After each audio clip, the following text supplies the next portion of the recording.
Good evening, wrestling fans. Welcome to this week's episode of Southern Illinois Championship Wrestling, All-Star Wrestling.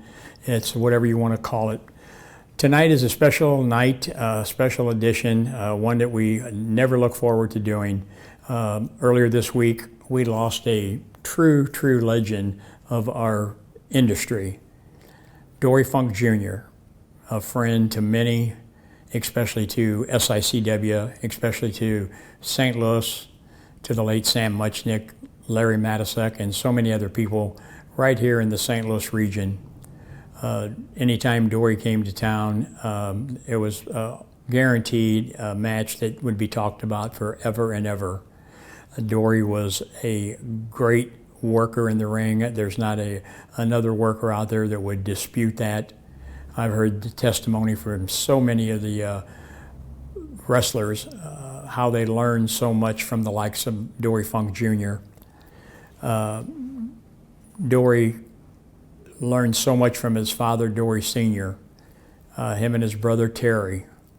You know, some of the best matches that you ever saw or heard about was the Funks against the Briscoes, Jack and Jerry Briscoes. I can still see those matches when Dory would pick Jack up and hold him up in the air. It seemed like forever, in a suplex. Outstanding match between the Briscoes and the Funks.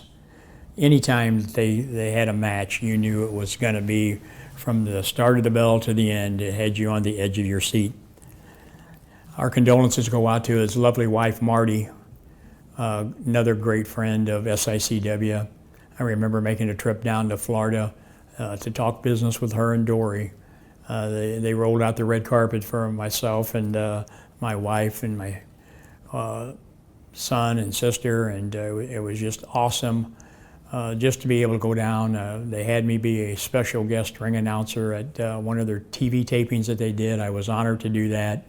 Didn't even have to think about it. Just to be in the same room announcing the matches for the legend, the great Dory Funk Jr. and his lovely wife Marty was something that I will always remember. You know, Dory was inducted into the St. Louis Wrestling Hall of Fame back in 2008 here in St. Louis. Larry Matisek, myself, and Nick Redmeyer knew that Dory Funk Jr., should be no Hall of Fame out there that he's not in.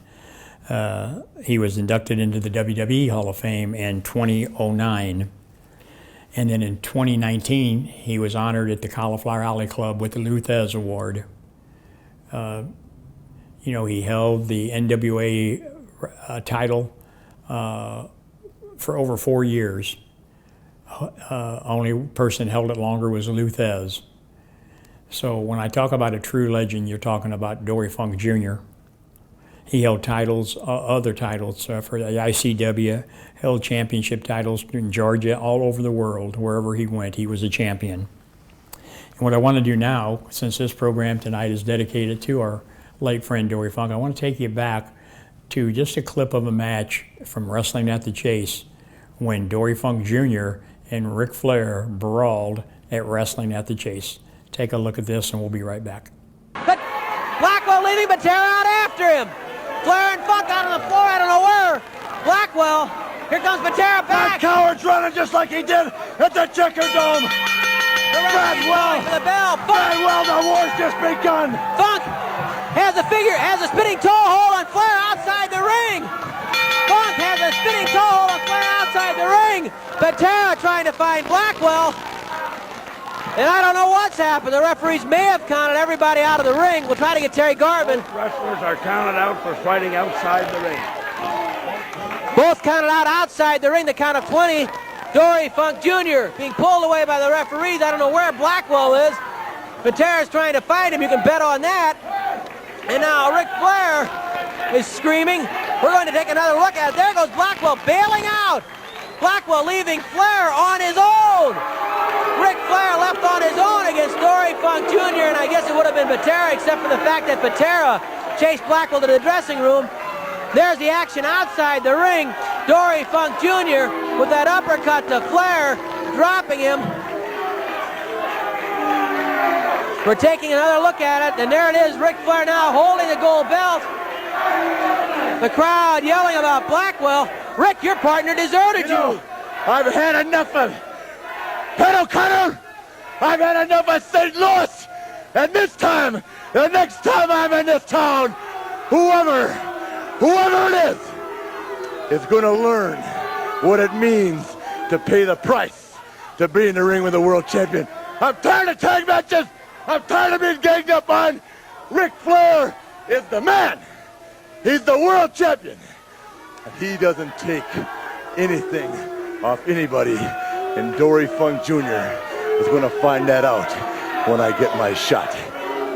Ric Flair, well, he had a rough day today. So did Blackwell. It was a wild one. Let's try to get the official time, if we can, from Mickey Garagiola. In 17 minutes and 5 seconds, referee counts all 4 wrestlers out. The match is a draw. Get him out of here.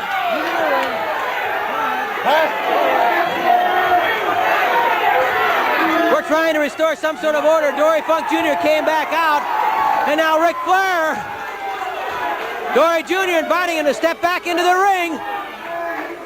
We may have to get some referees back to break the two apart. Here comes Ed Warren back to try and pull the two apart.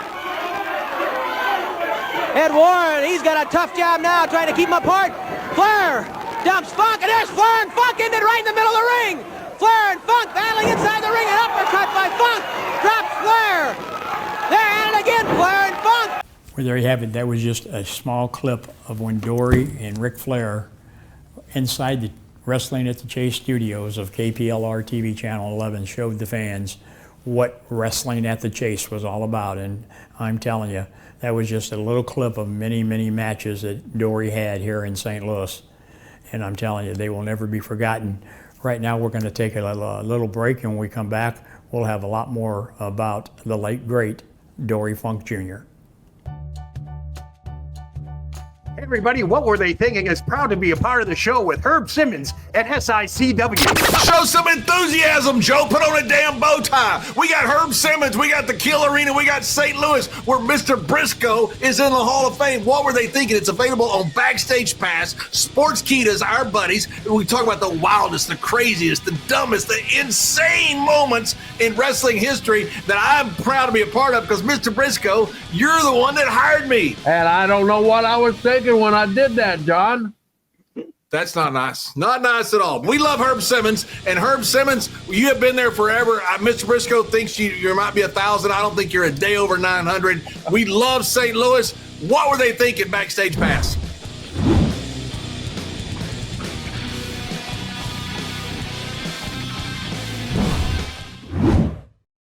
Welcome back, fans. Now I want to take you back to another great match. Dory Funk Jr. against another great wrestler back in the day, Johnny Weaver. Take a look at Dory in action one more time.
there you have it.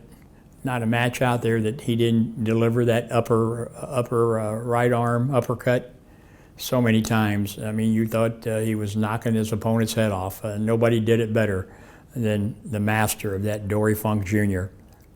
I told you earlier that he had such an impact everywhere he went, but right here in St. Louis was special. It was special for the fans of St. Louis. He loved St. Louis. He loved Sam Muchnick. He loved coming and performing right there at the Kiel Auditorium or at the arena, the Checker Dome. All you had to do was mention St. Louis, and his ears perked up. I had the fortune of meeting him many, many years ago, and he took a liking to SICW. He liked what we stood for. He knew we were trying to carry on that tradition of wrestling at the chase, the legacy that Sam Muchnick, and along with him and his brother and other great legends, built right here in St. Louis. And he was so proud of what we were doing at SICW that he made several appearances in for us. In fact, he was with us at FanFest 4, and I remember having a conversation with him and his lovely wife Marty that would be his last trip to St. Louis. So I think back then that Dory knew that the old body was wearing down, and I think he was so happy that he was able to make that trip in. But for him to sit there and say it was going to be his last trip to St. Louis, I really know now what he was talking about. He got to like a lot of our talent at SICW. He always critiqued them. He would always point out the ones that he told me to keep my eyes on, that they were going to amount to something. And so what I want to do right now is let's hear from a few of those wrestlers that he impacted. They studied his tapes and then got to meet him in person. Let's have a few minutes and let's listen to what a few of them had to say about Dory Funk Jr. Obviously, as a young wrestler, I didn't have the privilege to watch Dory Funk as I grew up live, but I got to watch tapes, and I got to sit down, and I got to see what a real tough guy looked like. A guy who had no quit in him, all the heart, and just the fight of a lion. And now I stand here, a 30-year-old man, thinking about Dory, and all I can say is thank you, Dory, for everything you've done for professional wrestling. Thank you for everything you've done for me. And thank you for inspiring an entire generation of tough wrestlers. They don't build them like they built you, Dory. Dory, with all my heart and soul, thank you so much for the memory you gave me 10 years ago. Thanks to Herb Simmons and SICW, I got to lock up with you in the ring on a match. It's one iconic photo I have is of you having me in a snug headlock. And man, I'm gonna hold that in my heart forever. And this past FanFest 4, I had an opportunity to put a smile on your face. I walked up, shook your hand, and I could tell you probably didn't remember me, but you remembered that moment. I showed you that photo of you having me in a headlock. And that smile you gave me, you even called over your wife Marty, hey, I wrestled this kid, check it out. That's what we live for, right? That's the whole point of all this, moments and memories. Thank you for that moment, thank you for that memory, and you will forever be remembered.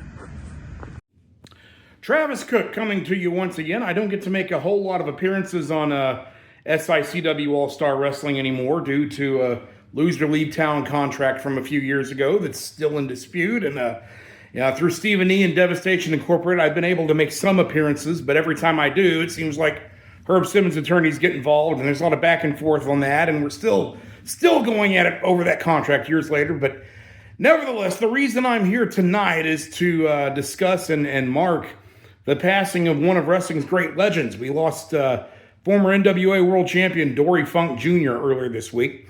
And a lot of you may not be aware that Dory Funk Jr. was integral to the entrance of Travis Cook into the professional wrestling industry. Going down and working for Dory Funk Jr. down in Florida was the first place that I'd ever managed, first place I'd ever done color commentary, even wrestled a few matches down there. So that was integral to my entrance in the business. And whenever I think of Dory Funk Jr., and when I heard the news this week, I always think back to a piece of advice he gave me about, I guess, 25 years ago now, that has stood me in good stead for my whole career. What it was, we were in the ring, and Dory Funk Jr. is teaching us how to lock up. And to a lot of you wrestling fans who've never been in a ring, you've never locked up with anyone in a wrestling match, you probably don't think much about a lockup. You probably don't realize what all goes into one. It probably just kind of comes and goes, and you don't ever notice it. But in reality, when you lock up with someone, in order to do it correctly, you need to have balance, you need to have correct positioning of the feet and of the hands, and you also need to have timing. If you don't have those three things, your lockup is going to be horrible. Not only is it not going to look good, but more importantly, you're going to be off balance, you're not going to be in control of yourself, and your opponent will eat you alive if you try to lock up with him that way. He'll be able to take control of you very quickly. So it's important in wrestling to learn how to lock up the right way. So Dory was teaching us how to lock up in the ring one day, and because I was inexperienced, I came in rushing into the lockup and didn't have good balance, and it was just horrible. And Dory said something to me that stuck with me for the rest of my life. He said, Travis, we never rush anything in the wrestling business. We never rush anything in the wrestling business. Now, of course, he was teaching me that in the context of a lockup, that you don't rush in on a lockup, you take your time, and you have the good balance and so forth. And that was true. I improved my lockups immediately. But what I found out over the next 25 years was that piece of advice, never rush anything in the wrestling business, that single piece of advice applies to literally everything in this industry. When you are going into a match and plotting your strategy, you don't rush in on an opponent. You don't try to make the match go faster than it needs to. No, you have patience. You don't rush anything. You let the opponent make the mistake. Likewise, when you're doing an interview like I'm doing right now, you don't rush it. You don't just blurt everything out of your mouth. You take the time to say what needs to be said in a way that people can understand it and think about it and catch on to it.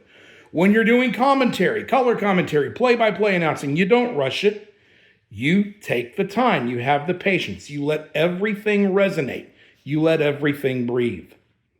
And even when I've gone into areas as a manager, and I'm working in mid-states wrestling now where everybody loves me because I'm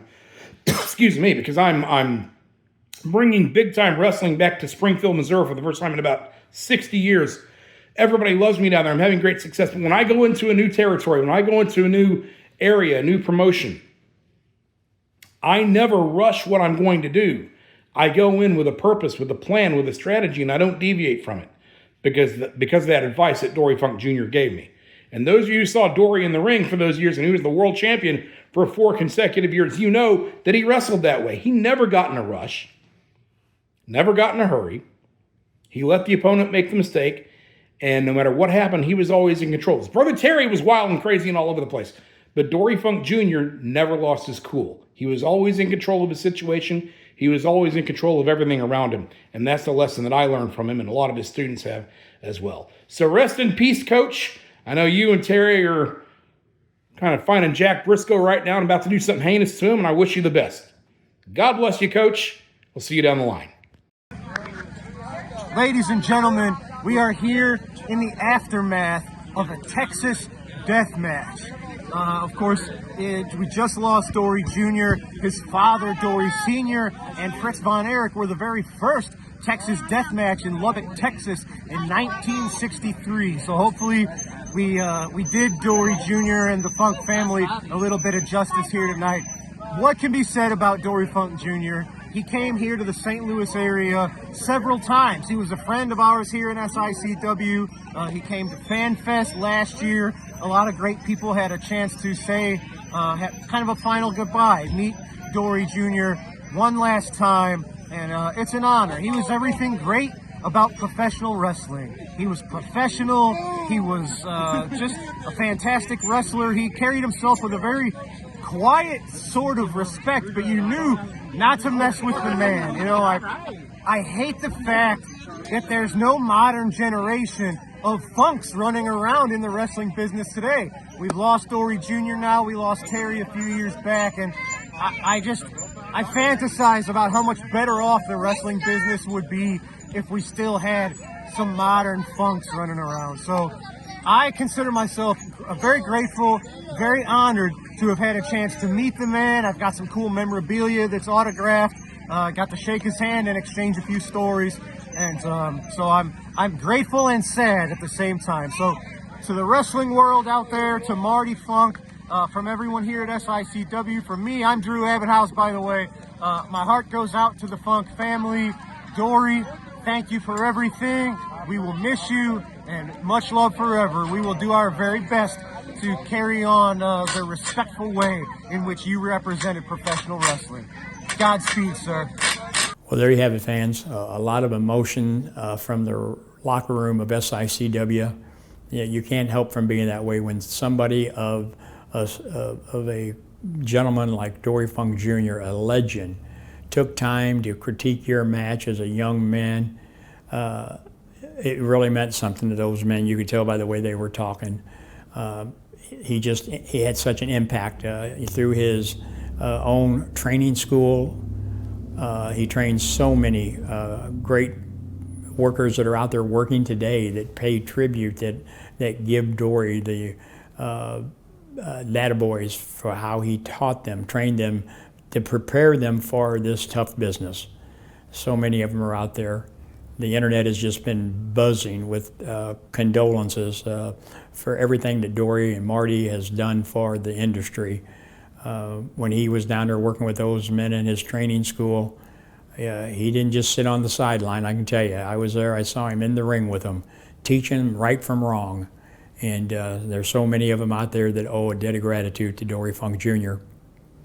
There's one gentleman right now, I had hoped that he would not have sent his tape in this week because of this tribute being paid to Dory Funk Jr., but it's that time of the show that I don't know what he has sent in this week. Hopefully it's not as it's been over the last several months, but right now it's time to hear from Big Nasty Glenn Williams.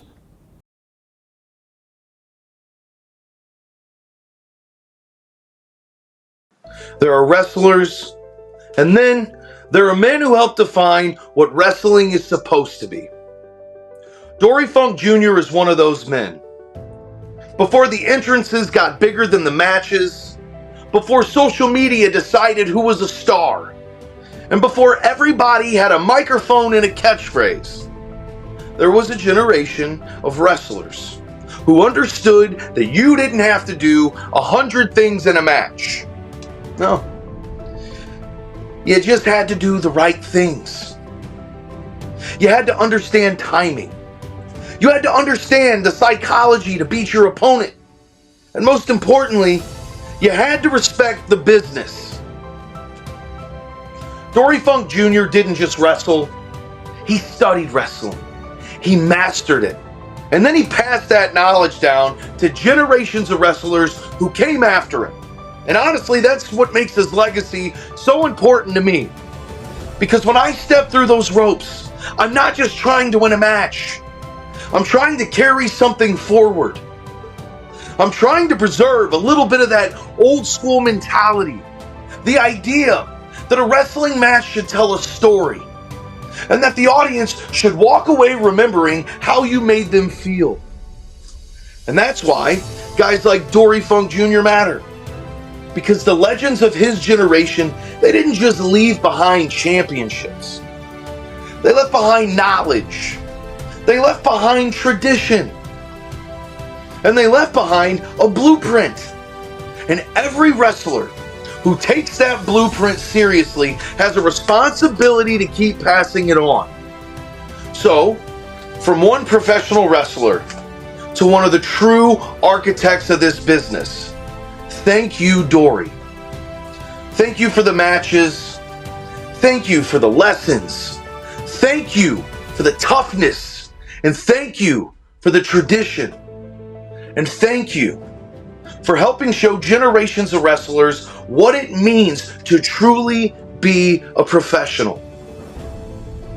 Some men become champions. Some men become legends, and some men become part of the foundation that everybody else builds upon. Dory Funk Jr. is 100% part of that foundation. And as long as there are wrestlers who believe in the old school way, his legacy will never disappear. Thank you, Dory Funk Jr. This business was better and is better because you were a part of it.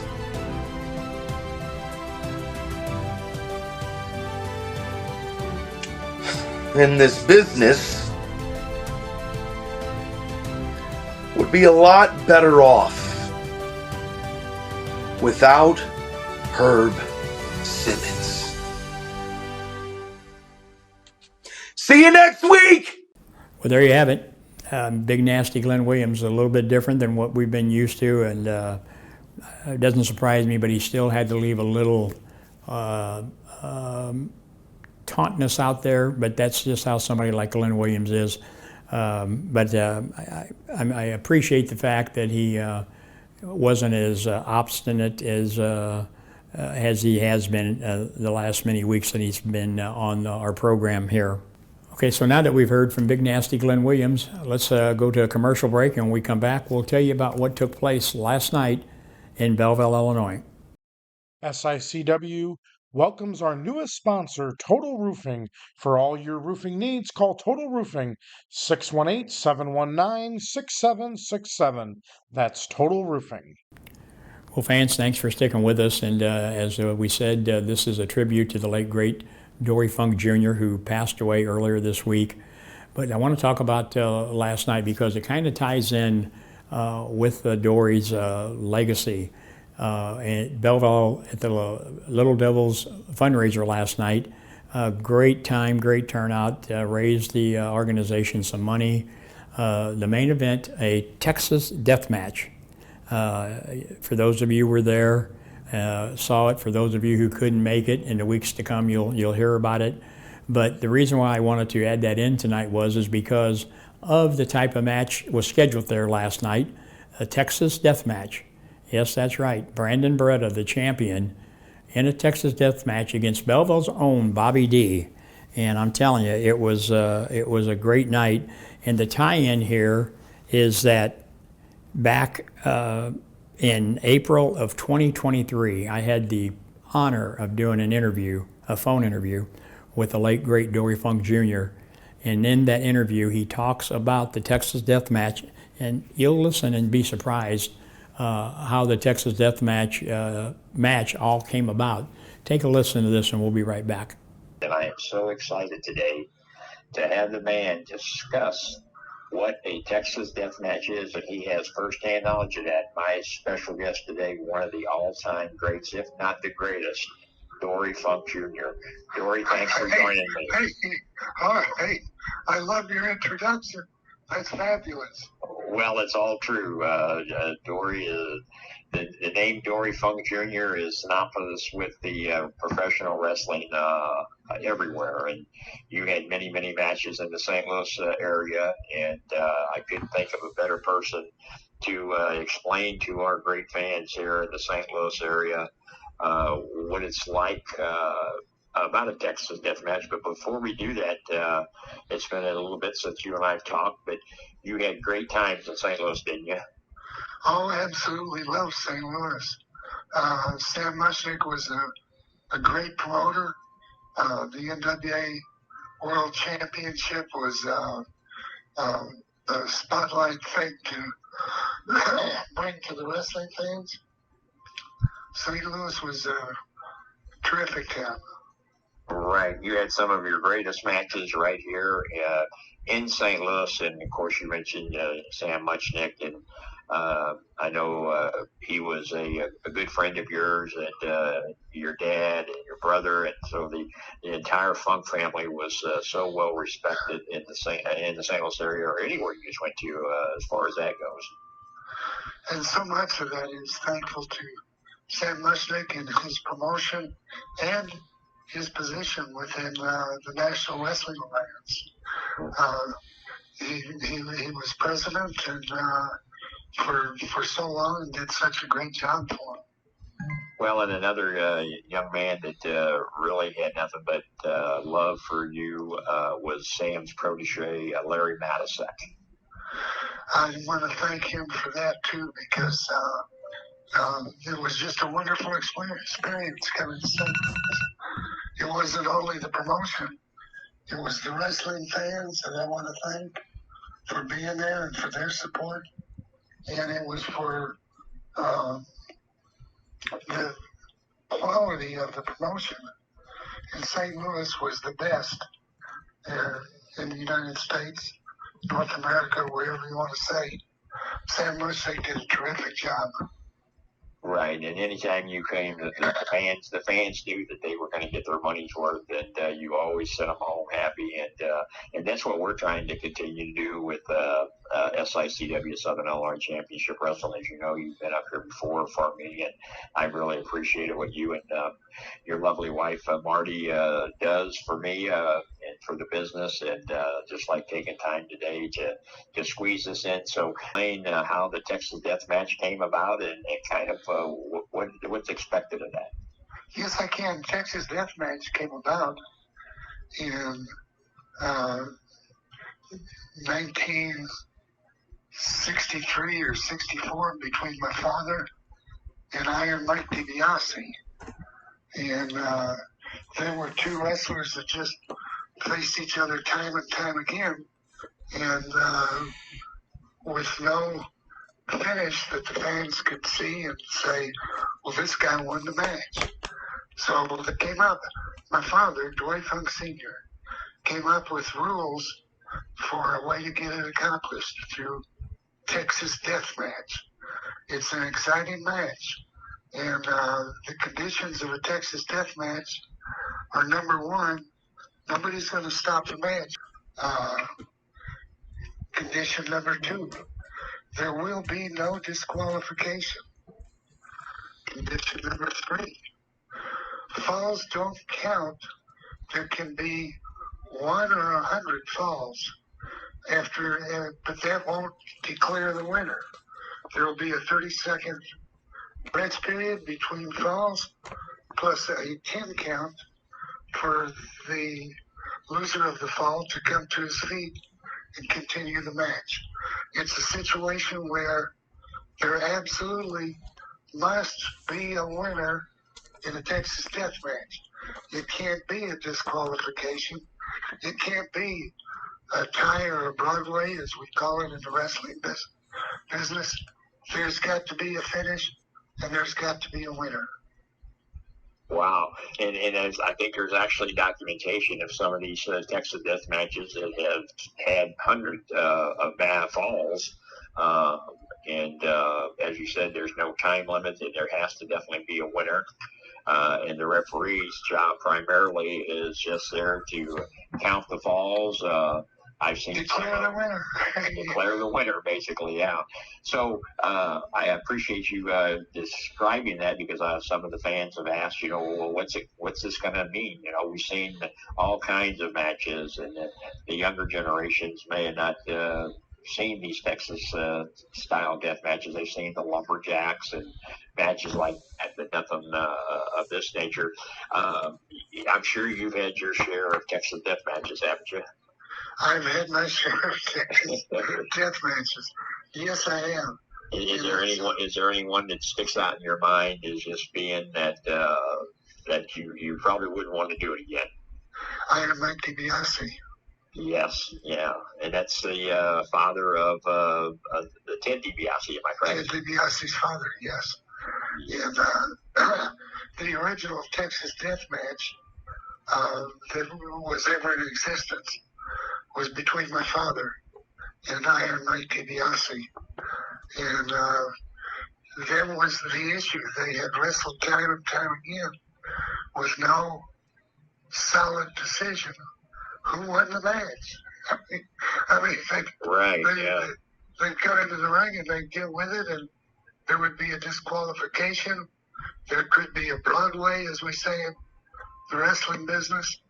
Right, and so the bottom line is, fans, is this is going to be basically a fight to the finish. You heard Dory Funk Jr. say that there will be falls, but there could be unlimited amount of falls, and there will be a 10 count, and the wrestler who can't answer that 10 count will be declared the loser. So it's going to be an exciting night. But We're remembering Dory Funk Jr., the creator of the Texas Death Match. And last night, or tonight, you're seeing this tomorrow, I just got my title back, the St. Louis Classic Heavyweight Championship, and Dory's match, the Texas Death Match. I couldn't be any more proud. This one's for you, sir. I remember back in 2013, you took my 2-year-old son into the ring and gave him a great time. Rest in peace, sir. Well, there you have it. For those of you who didn't know that, a little surprise, Dory Funk Sr., the father of Dory Funk Jr., was a man who actually created the Texas Death Match and the rules for it. And that's why it was important for me to bring that on tonight. And in weeks to come, you'll see some of that Texas Death Match that took place right here in Belleville at the Little Devils football field, keeping the tradition and the legacy of not only wrestling at the Chase, but the legacy of the Texas Death Match that was created by Dory Funk Sr. that carried through Dory Jr. and Terry Funk. Their father created it, and for many, many years, they were in those Texas Death Matches. And that's why SICW put one right there last night in Belleville, Illinois. Like I said, coming weeks away from now, you'll see some clips of that match and see just how it went, how those rules played in to the match between Brandon Beretta and Belleville's own Bobby D.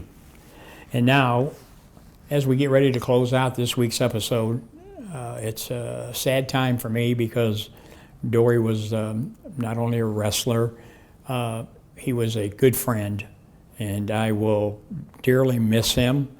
I will never forget what he taught me about this business. I will never forget his lovely wife, Marty, because she took care of Dory, especially in the past many years that his health was failing.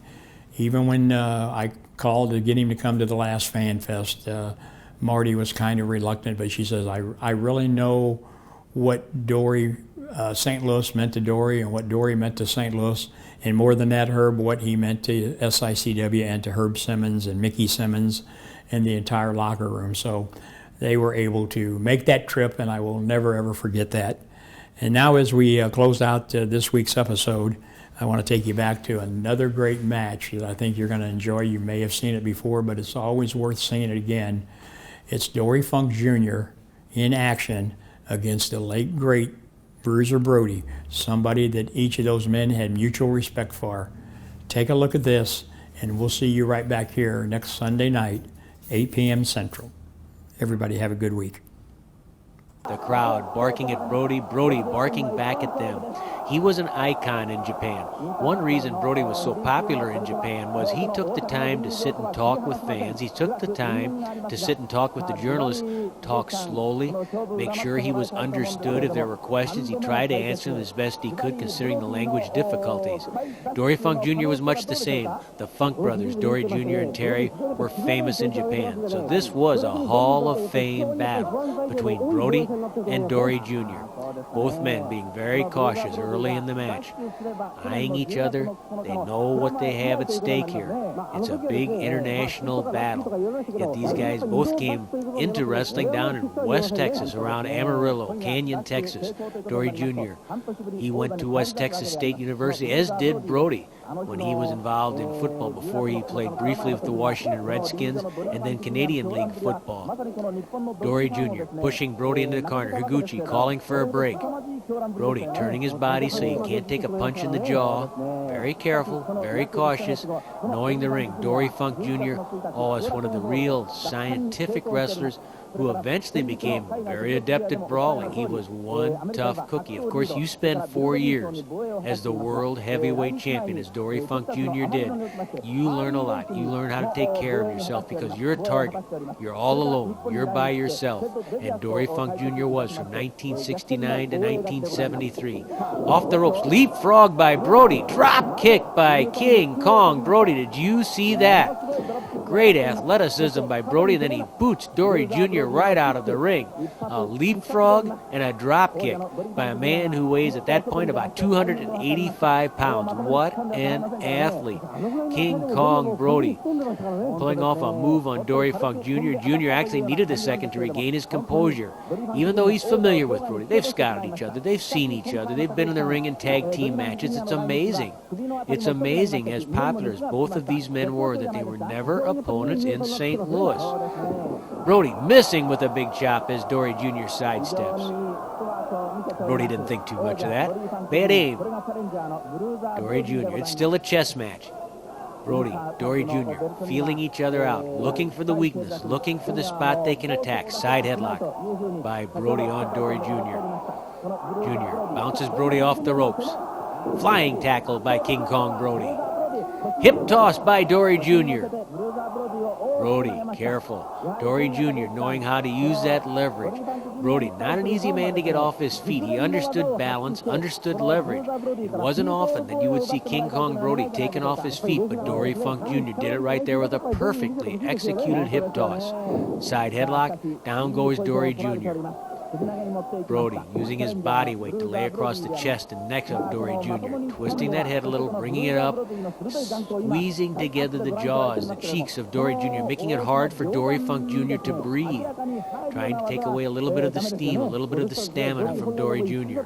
Off the ropes again. Oh, Brody hangs on. He had that head locked so securely that Dory Jr. couldn't even throw Brody off. Now the forearm up underneath the chin of Brody, but not enough leverage there to really push Brody off. The simple headlock can be so punishing. It can take something out of an opponent, and King Kong Brody knows it very well. Why make it complicated when you can make it simple? Squeeze the head, squeeze the jaws. Dory Jr. bridging, trying to get Brody's shoulders on the mat. Couldn't hold the bridge though. Good move by Dory Jr. Made Brody think. Don't get lazy with it. Don't get too not careful enough. That's a complicated way to say it, but you have to be careful at every second. It only takes a moment, 3 seconds, to get a flash pin. And something like that can happen in a big match between big stars. Dory Jr. finding some room, bouncing that forearm into the rib cage of King Kong Brody. Ooh, another shot right into the lower ribs. Brody taking in the forearm uppercut from Dory Jr. He whips Brody across the ring and into the buckles. Dory Jr. using that educated forearm right in the perfect spots. Forearm uppercut again by Dory Funk Jr., a move that Dory Jr. initiated years back when he was the world heavyweight champion. Snapping that forearm right underneath the jaw of Brody. Brody slashes back with chops to the neck and a kick right into the chest. Ooh, double kick into the chest by King Kong Brody. Down goes Dory Funk Jr. To the air, Brody. Big body slam on Dory Funk Jr. using one of Dory's own weapons against him. When Dory Funk Jr. won the World Heavyweight title from Gene Kiniski back in 1969, before he clamped on the spinning toe hold that got the submission, a lot of people forget that Dory Jr. scored with 7 straight body slams on Gene Kiniski. He was literally rattling the ring. Fans at ringside said you could see the ring shake that Dory Jr. slammed Kiniski so hard. Kiniski had the championship for 3 years. He was worn out. The road was tough. Dory Jr. knew it, so he did something simple but so effective, the body slam. That actually was Brody using Dory Jr.'s body slam against him. Dory Jr. going for a suplex on Brody. Whoop, that's not going to work. Brody, good balance. Not coming up for Dory Funk Jr. Dory backs Brody to the ropes. Referee Joe Aguchi looking for a clean break. Not getting it from Brody. Brody lashes out. Brody made no mistake about it. He let everybody know, I'm my own man. This is a war inside the ring. This is the way I am. Whether you boo me, whether you cheer me, it really doesn't matter. This is what I have to do to survive. This is what I have to do to be on top. Brody, leg drop on Dory Funk Jr. Dory Jr. getting a little bit of trouble. Brody with a cover, but Dory Jr. kicks out. Now Brody clamping the chin again, trying to take away the breathing, the chance to get air into the windpipe by Dory Funk Jr. Simple but effective. King Kong Brody, very strong upper body, squeezing that head together. Dory Jr. twisting around, but he walks right into the side headlock by Dory Jr. Dory trying to take some of the pressure off by pushing against the chin of Brody. Against the ropes they go. Looking for a break. Dory Jr. hangs onto that arm. Elbow smash right to the chin of King Kong Brody. You can see him flexing his jaw, trying to make sure all his teeth were still there. A couple of forearm uppercuts by Dory Funk Jr. Dory lifts Brody. There's that big body slam by Dory Funk Jr. Don't ever underestimate how strong Dory Funk Jr. is. Dory Jr. double arm suplex, can't get him up. Brody blocking it, ducking his head. Dory Jr. wanted that double arm suplex badly. If he could have gotten that right there, Brody would have been shaken. Brody knew it, used the balance. You look at him, you say he's a wild man. He didn't think. But look at some of the things he's already done in this match with Dory Funk Jr. Dory Jr. was a thinker. He was always planning, plotting in that ring. But so far, Brody's been his equal in this match. Now it's a test of strength. That seems to play into Brody's hands. Dory Jr. down on his knees. Brody leaning into the wrist, the fingers of Dory Funk Jr. Bad leverage position there for Dory Jr. Dory needs to come out of that. Getting his hips away, trying to change the balance. Now he might be able to come back up against Brody. They're almost head to head. Dory Jr. doing a nice job coming back in this test of strength against King Kong Brody. Two of wrestling's greatest stars, King Kong Brody, Dory Funk Jr. Nice monkey flip by Dory Jr. He covers Brody, and Brody has to kick out. It was Brody's move to begin with, but Dory Jr. has taken it away from King Kong Brody at this point. Dory Jr. leaning in, and now it's Brody trying to get some leverage back. Just using pure, raw, brute power right there to bring Dory Jr. to Dory's knees. Look at that test of strength between Dory Jr. and Brody. As they come to their feet, Brody leaning into their wrists. Look how they're being pushed back on Dory Jr. That hurts, folks. Dory Jr., his wrist bent backwards by Brody, but Dory's able to come off with a drop kick. Oh, Brody knocked through the ropes and onto the apron by that drop kick from Dory Funk Jr. Brody trying to regain his bearings. That drop kick surprised him, and Brody sees the leg there. Look out. Brody dragging Dory Funk Jr. outside the ring and into the audience. Where's Brody going? Oh, into a chair, into a metal folding chair. Brody picking up a chair, drives it into the head of Dory Funk Jr. Oh, bangs the chair on top of Dory Funk Jr.'s head. Dory Jr. taken outside the ring by King Kong Brody, and now it is a Donnybrook. This is a melee, and this is something King Kong Brody excels at like nobody else. Brody was pounding on the head of Dory Funk Jr., picks up another chair, drives it into the throat of Dory Funk Jr. The crowd scattering as Higuchi tries to restore some order. The referee knowing nobody really wants to see a double countout. They want to see this thing finished in the ring. So Higuchi doing the right thing. Oh, look at Dory Jr.'s head split wide open. Dory Jr. bleeding as Joe Higuchi tries to bring the two men back into the ring where they can settle it inside the squared circle. But Dory Funk Jr. bleeding. He's been battered by King Kong Brody, and a kick right to the head of Dory Funk Jr. Dory trying to get into the ring, and it's not easy to do. Look at Brody. He smells it now. He knows that Dory Funk Jr. is in deep trouble, and kicked out of the ring one more time by King Kong Brody. Oh, the blood smeared all over the face of Dory Funk Jr. Higuchi checking the wound. He would stop the match if he thought the cut was too deep. Another kick to the head by King Kong Brody. He drives Dory Jr. to the top turnbuckle. Dory Jr. takes another kick to the chest. Dory Funk Jr. in deep, deep trouble against Brody. Throws a wild punch, not even close. Brody with a chop right to the top of the head. Brody hoisting Dory Jr. big body slam. King Kong Brody going outside the ring. Where's he going? Brody mounting the ropes, going to the top. The bloody Dory Funk Jr. underneath. Brody knowing that Dory Jr. could be ripe for the picking right here. This could be a big victory. Look out. Here comes Dory Jr. And he plucks Brody off the top rope with a body slam and stamps right on the forehead of King Kong Brody, Dory Funk Jr. That's why he was the world champion for 4 years. He's tough. Dory Funk Jr. fighting back against King Kong Brody, and Brody biting the wound of Dory Funk Jr., trying to regain the initiative in this match. Another chop to the throat puts Dory Funk Jr. on the mat. Brody covering, count of 1, count of 2, and Dory Jr. kicks away. Pride at stake, big money, future main events, reputation. Dory Funk Jr. has his head hooked by King Kong Brody, suplexed by Brody on Dory Funk Jr. A suplex, and Dory Jr. just sinking deeper and deeper into trouble. He tried to come back once, but he couldn't make it.